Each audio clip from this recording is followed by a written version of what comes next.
Peut-on parler de mieux ou de léger mieux en matière d'attractivité de la France? C'est ce que suggèrent les indicateurs qui recensent les projets d'investissements étrangers qui créent ou préservent de l'emploi sur le territoire. Déjà, en milieu d'année dernière, un indicateur Ernst Young suggérait que la situation française cessait de se dégrader. Et il y a quelques jours, un indicateur très proche, promu par Business France, fruit de la fusion entre UBI-France et l'Agence française pour les investissements internationaux, suggérait que l'embellie s'était confirmée en 2014.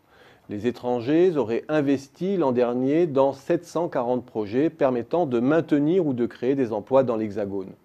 Une progression de 8% par rapport à 2013 à méthode constante.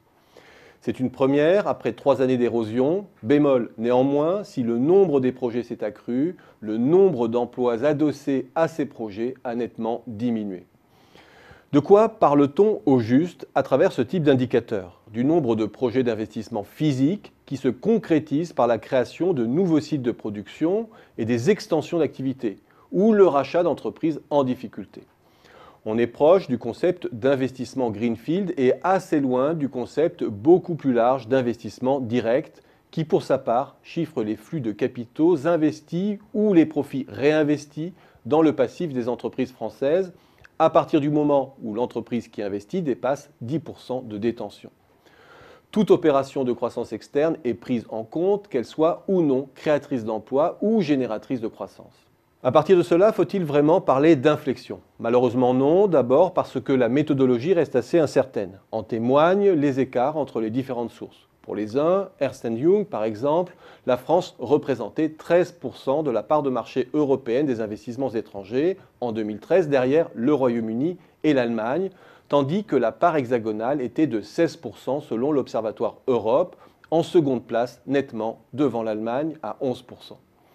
Ensuite, parce que même lorsque l'on se réfère à ce type d'indicateur, la tendance globale reste préoccupante. Au sein du top 3 européen, la France fait du surplace.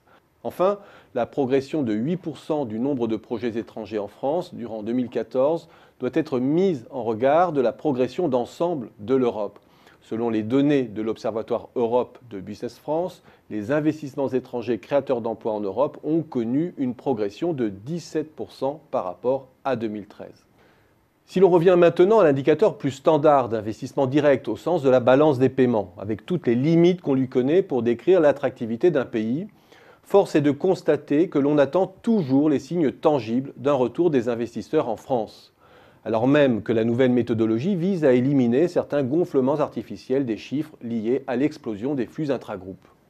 Force est de constater surtout que s'il y a retour des capitaux en Europe, c'est au Sud qu'ils profitent au premier chef, et que les entreprises françaises devront compter lors de cette reprise avec la concurrence des pays qui ont procédé à des dévaluations internes.